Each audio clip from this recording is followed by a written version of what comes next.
Back ناظرین، ابھی ہم بات کریں گے وومن رائٹس کے حوالے سے. وومن رائٹس، اسلام اس حوالے سے کیا کہتا ہے؟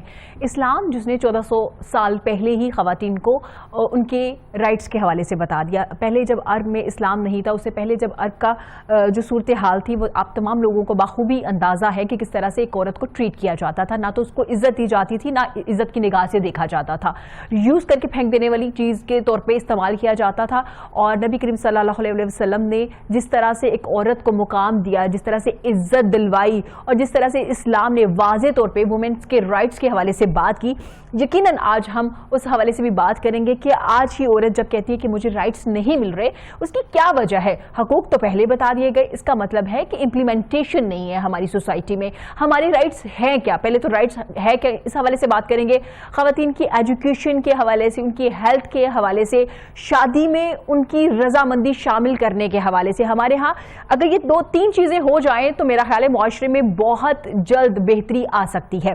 اس حوالے سے بات کرنے کے لیے ہمیں جوائن کیا ہماری بڑی پیاری مہمان ہیں، ہماری بڑی پیاری دوست ہیں پروفیسر نادیہ خان قادری صاحبہ نے، جو مذہبی اسکالر ہیں. ان کو ویلکم کرتے ہیں. السلام علیکم، ویری گڈ مارننگ. نادیہ کیسی ہیں آپ؟ وعلیکم السلام ورحمۃ اللہ وبرکاتہ. جی میں ارم بالکل ٹھیک ٹھاک الحمدللہ. آپ سنائیں؟ الحمدللہ میں بالکل ٹھیک ہوں. پروفیسر صاحبہ، جیسے میں نے ذکر کیا، آج ہم شور کرتے، آوازیں بلند کرتے، ریلیاں نکالتے نظر آتے ہیں کیونکہ وومن رائٹس کے حوالے سے بات کرتے نظر آتے ہیں. تو کیا خواتین کو تو بہت پہلے ہی حقوق دے دیے گئے؟ کیا کیا حقوق دیے گئے؟ بسم اللہ الرحمن الرحیم. اللہم صلی علی سیدنا و مولانا محمد وعلی آلہ وصحبہ وبارک وسلم. ارم یہ موضوع تو بہت خوبصورت ہے، اور اس میں جو اگر میں خواتین کے حقوق کی بات کروں اور اسلام کے حوالہ سے بات کروں تو دین اسلام نے بے شمار ایسے حقوق ہیں جو میں آپ کو فنگرز پہ نہیں گن سکتی. ان گنت حقوق جو ہے وہ عورت کو جو ہے وہ اللہ رب العزت نے عطا کر دیے ہیں. اور ان حقوق میں بیسک جو حقوق ہیں جن کو زیادہ تر جن کا ہم سمجھتے ہیں اطلاق نہیں ہو پایا، اور جب اللہ رب العزت نے سورہ نساء اتاری نا، اگر ہم اس کا تفسیر سے، اس کا وضاحت کے ساتھ اس کو پڑھیں تو اس میں ہمیں ہر چیز جو ہے وہ معلوم ہو جائے گی. نبی پاک صلی اللہ علیہ وآلہ وسلم کی آمد عورت کے لیے باعث رحمت ہی ہے، تو وہ تمام جہانوں کے لیے، کیونکہ وہ رحمت للعالمین ہے. مگر میں سمجھتی ہوں کہ عورت کے لیے سب سے بڑی رحمت بن کر آئے. عورت کو جس طرح جوتے کی نوک پہ رکھا جاتا تھا، عورت کے جو معمولات تھے وہ پراپرلی اس کو اس کے حقوق نہیں دیے جاتے تھے، کوئی عزت نہیں تھی، رسپیکٹ نہیں تھی. تو نبی پاک صلی اللہ علیہ وآلہ وسلم نے 4 رشتے، ماں، بہن، بیٹی اور بیوی، عورت کے طور پہ جو حقوق بیان کیے ہیں ان میں سب سے جو بیسک حقوق ہے، جو میں سمجھتی ہوں ہمارے اس ملک پاکستان میں جس کا اطلاق قانونی طور پہ، آئینی طور پہ عدالتوں میں تو نظر آتا ہوگا، یعنی وہ کاغذ رکھا ہوا الماری میں سجا ہوا، لیکن بیسیکلی وہ اپلائی نہیں، وہ ہے وراثت. جو آج کے دور کی خاتون ہے پڑھی لکھی، وہ بھی محروم ہے. ہم سمجھتے ہیں جو عورت آج کے دور میں آزاد سمجھتے ہیں کہ وہ تمام جو بھیڑیاں ہیں وہ توڑ کے تو وہ ایجوکیشن لینے چلی گئی، یا پھر وہ لیکن کہیں بھی چلی گئی، کامیاب ہو گئی، ڈاکٹر بن گئی، انجینئر.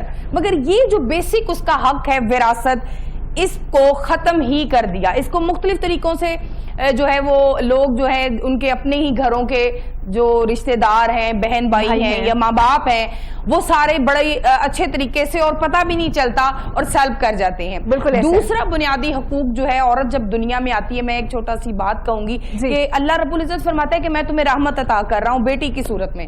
سب سے بڑی جو میرے لیے جو میں نے اس معاشرے میں دیکھی، جو ہمارا معاشرہ کہنے کو تو اسلامی معاشرہ ہے لیکن بیسیکلی میں سمجھتی ہوں کہ یہ اپلائی نہیں ہم کر سکے نا، ظاہری طور پہ یہ اسلامی معاشرہ ہے. بالکل. بیٹی رحمت بن کے گھر آتی ہے تو ہمارے منہ بنے ہوتے ہیں. بالکل. سب سے پہلی جو اس کا حق چھین لیا جاتا ہے، اس کی پیدائش پہ خوشی منانے کی بجائے سوگ منایا جاتا ہے. بالکل ایسے. دوسرا بنیادی حق تعلیم سے محرومی.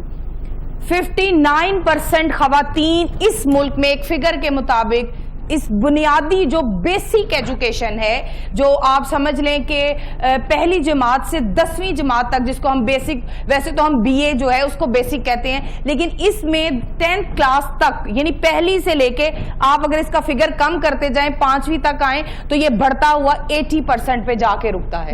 بنیادی جو تعلیم ہے اس سے محروم کر شعور ہی نہیں. جبکہ قرآن میں اللہ پاک فرماتا ہے اقرا باسمی، اپنے محبوب کو بھی اللہ پاک نے جب نبوت کا منصب عطا کیا اور آپ پر سب سے پہلے وحی جو بھیجی، اس میں لفظ استعمال ہوا اقرا. جی بہت ہی خوبصورت نادیہ صاحبہ، یہی سی بات کو کنٹینیو بھی کریں گے. ہمیں جوائن کیا ہے سابق ممبر پارلیمنٹ اور اسلامی نظریاتی کونسل رہ چکی ہیں، رہنما جماعت اسلامی ہے، ڈاکٹر سمیہ رحیل قاضی صاحبہ. السلام علیکم ڈاکٹر صاحبہ، کیسی ہیں آپ؟ وعلیکم السلام ورحمۃ اللہ. بہت خوبصورت گفتگو ہو رہی تھی آپ کی ماشاءاللہ سے، عورت کے حوالے سے اور جو ہمارے حقوق ہیں اس کے حوالے سے. تو خیریت ہے. میرے یعنی حصے میں کیا کوشچن آ رہا ہے؟ ڈاکٹر صاحبہ پہلے تو آپ کو مبارکباد. جماعت اسلامی جو ہے ہمیں ان کے حقوق کے لیے بات کرتے نظر آئے، حجاب کو لے کے نظر آئے، ریلیاں نکالی گئی، سیمینارز کیے گئے. آپ لوگ ماشاءاللہ سے عرصہ دراز سے اس کام کو آگے کنٹینیو کیے ہوئے ہیں، آپ لوگوں کو بہت بہت مبارکباد. اور ڈاکٹر صاحبہ وومن رائٹس کی اگر ہم بات کریں، خواتین کے حقوق کے بارے میں بات کریں، جیسے نادیہ صاحبہ بھی اسی پہ بات کر رہی تھی، تو اسلام نے خواتین کو جو بیسک رائٹس دیے ہیں وہ کیا ہے؟ تعلیم کے حوالے سے بھی بات کریں گے ہم، ان کی شادی کے حوالے سے بھی بات کریں گے، ان کی مرضی کے حوالے سے بھی بات کریں گے. پہلے تھوڑی تعلیم پہ آ جاتے ہیں کیونکہ نادیہ بھی اسی پہ بات کر رہی ہیں.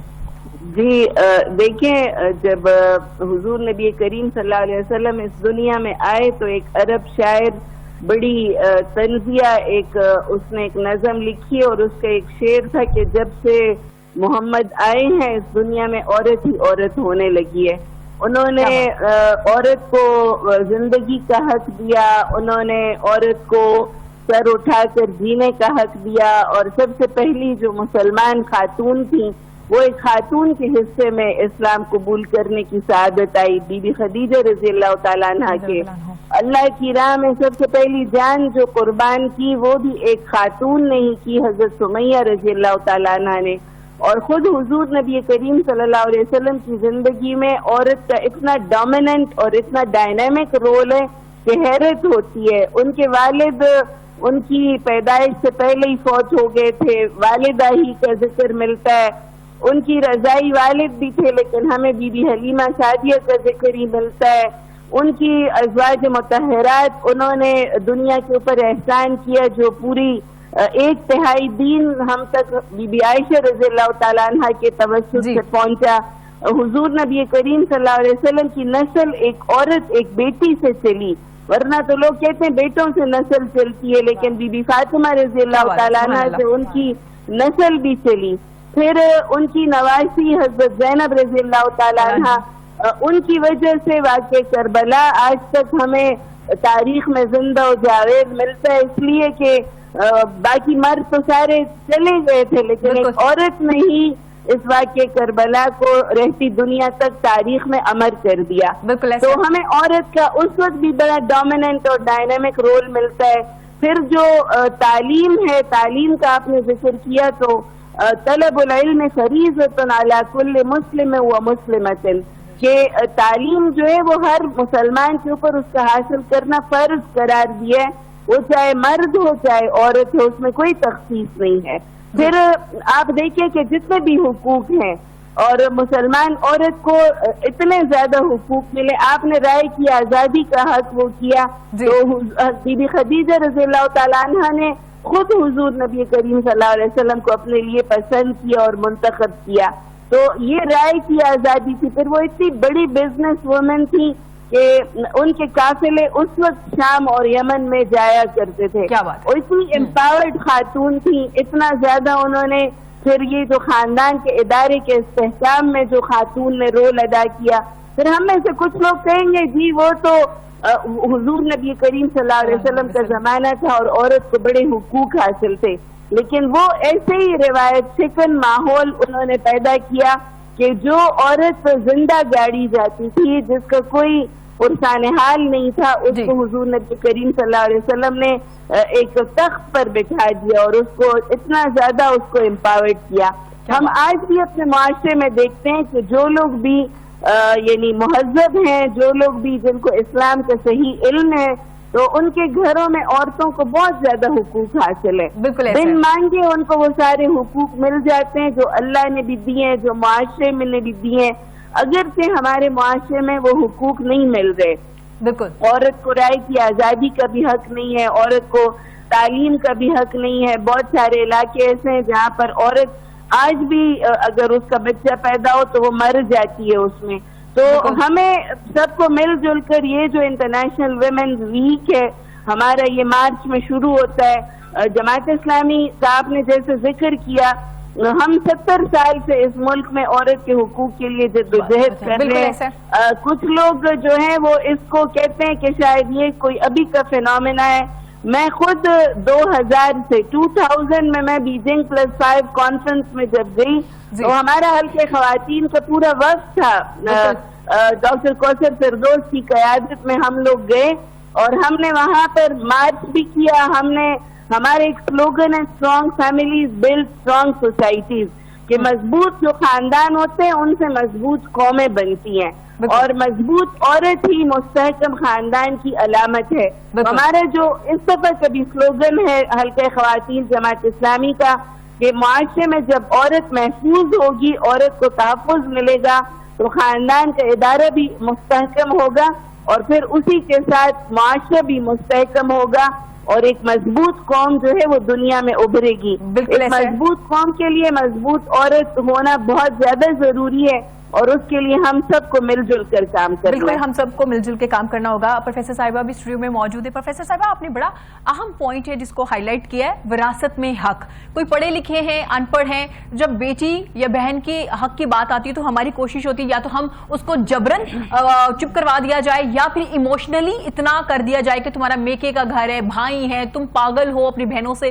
بھائیوں سے حق لے رہی ہو، والد سے حق لے رہی ہو، کل کو تم نے اس گھر واپس نہیں آنا کرنا، اپنے میکے کا دروازہ بند کر دے. یقیناً یہ جملے سننے کو ہمیں مل رہے ہوتے ہیں اور ان دا اینڈ آ کے وہ جو بچی، بیٹی، بہن جو ہوتی ہے وہ خاموش ہو جاتی ہے اور وہ کہتی ہے ٹھیک ہے میں نے آپ کا حق واپس دے دیا، میں نہیں لوں گی اپنا حق، میں اپنے بھائی کو دیتی ہوں، جبرن ایموشنلی بلیک میل کر کے. تو آپ کیا سمجھتی ہیں کہ جبکہ وراثت میں تو واضح طور پہ اسلام نے ہی بتایا کہ ایک خاتون کو اس کا حق دیا جائے گا، بیٹی کو، بہن کو، تو اس حوالے سے تھوڑی اس پہ روشنی ڈالیے گا. جی ارم، بات تلخ ہے میری لیکن میں کرنا اس کو ضروری سمجھتی ہوں. آج کل ہمارے علماء اکرام کی ڈیوٹی میں یہ شامل ہے کہ وراثت کا علم جو ہے وہ دوسروں تک ڈیلیور کریں. ہم باقی سارے موضوعات پہ گفتگو کر لیتے ہیں. ہماری جو بیسک ایجوکیشن اس میں مختلف جو ہے وہ پہلوؤں سے گفتگو ہو جائے گی، ہمیں ہر طریقے سے بتایا بھی جائے گا، سمجھایا جائے گا. جب وراثت کی بات آتی ہے تو میں نے بہت سے علماء اکرام ایسے دیکھے ہیں جو کہ یہ کہہ دیتے ہیں ہمیں اس کا بیسک علم نہیں ہے. نبی پاک صلی اللہ علیہ وسلم نے خود ان کی حدیث مبارکہ ہے کہ جو جتنا بھی علماء اکرام کے پاس علم ہے اور اس میں وراثت کا علم اگر نہیں تو وہ ایسے ہے کہ جیسے جسم ہے اور سر نہ ہو، یعنی اس طرح اس کو یعنی مغز کہا علم کا. تو علماء اکرام پر بھی یہ ڈیوٹی عائد ہوتی ہے. یہ میسج تھا ایک چھوٹا سا جو میں اس کے ذریعے دیا. تو بات آپ وراثت کی کر رہے تھے، آپ کے پاس بے شمار جو ہے وہ نیوز پہنچتی ہوں گی. پچھلے دنوں گجرات میں ایک خاتون کو باقاعدہ کمرے میں بند کر کے اور عرصہ دراز وہ بند رہی صرف وراثت کے چکر میں، قتل و غارت گیری ہوتی ہے. اور یہ بات ایک طے شدہ بات ہے کہ اپنی مرضی کی تقسیم وراثت میں اللہ رب العزت کی حدود سے تجاوز کرنا ہے. یہ پکی بات ہے. اگر کوئی بندہ اپنی مرضی کی منشا کی، جو نبی پاک صلی اللہ علیہ وآلہ وسلم نے ایک حدیث کے مطابق بتا دوں کہ اگر بیٹا اور بیٹی میں چننے کا معاملہ آ جائے تو آقا رحمت للعالمین دو جہان ان پر قربان وہ فرماتے ہیں کہ پھر اگر بیٹوں میں چننا پڑ جائے بیٹی یا بیٹا تو آپ بیٹی کی طرف ہو جائیں. یہ سب سے بڑی بات اس سے پتہ چلتا ہے. پھر اگر وراثت کی تقسیم کر بھی لیں سپوز کچھ لوگ کر بھی لیتے ہیں اس کو. ویسے تو میں نے یہ دیکھا ہے کہ 10% ہوگی میرا خیال ہے جو ریشو آج چل رہی ہے, جو 10% بھی پاسبلٹی یہ نہیں ہے کہ پاکستان کے معاشرے میں وراثت کی, بلکہ اس کو جہیز کے ساتھ ہی کر دیا جاتا ہے. حالانکہ جہیز کا تو اسلام کے ساتھ کوئی تعلق اور واسطہ ہے ہی نہیں ہے, لیکن چلیں لوگ اس کو کر دیتے ہیں. تعلیم میں اس کو ڈاکٹر بنا دیا, اس کی ڈگری کو اس کا حصہ کر دیا, تو جہیز دے دیا, گھر دے دیا. یہ ایک تحائف ہیں جو بیٹی کو باپ یا ماں باپ دیتے ہیں. اگر وراثت کا حصہ والد جو ہے وہ دے کے نہیں دنیا سے جاتا تو اللہ رب العزت اس کی قبر میں بھی سخت پکڑ کرتے ہیں. اور ہماری جو خاتون ہیں ان کو بلیک میل آپ نے کہا, تو یقین مانے ویسے ہی وہ بہت ٹچی ہوتی ہے اپنے بھائیوں کے ساتھ, اپنے ماں باپ کے ساتھ. اور یقیناً میں کیا آپ کیا ارم سب بھی جب رات کو سوتے ہیں تو ڈیفینیٹلی اگر کچھ جو خواتین اپنے گھروں میں سسرال میں ہیں وہ ان کی ایک رات کو آنکھ ایک کھلی رہتی ہے اپنے پیرنٹس کی طرف. بالکل اس کی اٹیچمنٹ ہے, یہ اس کی محبت ہے, کیونکہ اللہ پاک نے عورت کو نرم دل عطا کیا ہے. اور اللہ پاک نے, میں ایک چیز اور یہاں مینشن کروں کہ مرد کی نسبت عورت کے اندر اسلام پر چلنے کا جو اندر ایک مادہ پیدا کیا ہے وہ مرد سے زیادہ پیدا کیا ہے. اب اپلائی کرنا, اس کو سمجھنا, اس کو آگے بڑھنا, یہ ہدایت ہے اللہ کی طرف سے اگر کسی کو آ جائے. تو وراثت وہ حصہ ہے, میں نے دیکھا ہے کہ عورت کو جہیز کے نام پہ, پڑھائی کے نام پہ, کوئی تحفے تحائف کے نام پہ اس کو ذمے پہ ہٹا دیا جاتا ہے. اگر 1 کروڑ کی پراپرٹی ہے تو ڈیفینیٹلی جو دوسرا حصہ ہے 2 بھائیوں کے برابر حصہ اس طرح کرتا ہے کہ اگر ایک بھائی کے حصے 50 لاکھ آ رہا ہے تو دوسری طرف بہن کو 25 لاکھ بنتا ہے.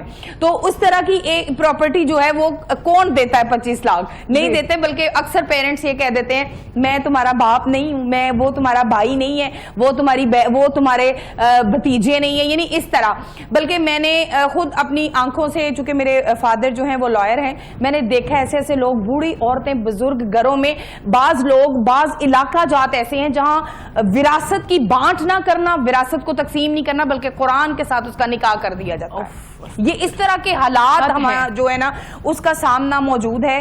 وراثت جو ہے وہ اگر آپ اچھی تقسیم نہیں کرتے تو آج اس شو کے ذریعہ میرے جتنے بھی دیکھنے والے بہن بھائی ہیں وہ نوٹ کر لیں, آپ نمازی ہیں, روزے دار ہیں, حج کر لیے, حاجی صاحب کہلوا لیے, الحاج لگ گیا, جب تک آپ اپنی بیٹی کے وراثت میں سے پراپرلی جو اللہ کے بتائے ہوئے قوانین ہیں ان کے مطابق تقسیم نہیں کرتے تو آپ کے حج بھی قبول نہیں, آپ کی نمازیں بھی قبول نہیں, آپ کے روزے بھی قبول نہیں. بالکل پروفیسر صاحبہ بڑی خوبصورت بات کی ہے کہ ہم اتنا ایموشنل ان کو کر دیتے ہیں کہ وہ بیٹیاں پہلے ہی بڑی ایموشنل ہوتی ہیں بھائی بھتیجوں اور پیرنٹس کو لے کے وہ فوراً سے ہاں کر لیتی, حالانکہ ان کو بھی ضرورت ہوتی ہے, اس کی بھی ایک اپنی فیملی ہوتی ہے, بچے ہوتے ہیں, ہو سکتا ہے وہ اپنا کوئی کاروبار کرنا چاہے تو آپ بجائے اس کو سپورٹ کرنے کے آپ اس کا حق سلب کر لیتے ہیں اور آسانی سے کوئی بات بھی نہیں کرتے, آرام سے کہہ دیتے کہ کوئی بات نہیں, ہم نے آپ کی شادی بھی تو کی, آپ کو پڑھایا لکھایا بھی تو, اس لیے تو نہیں پڑھایا تھا کہ آج آ کے آپ ہم سے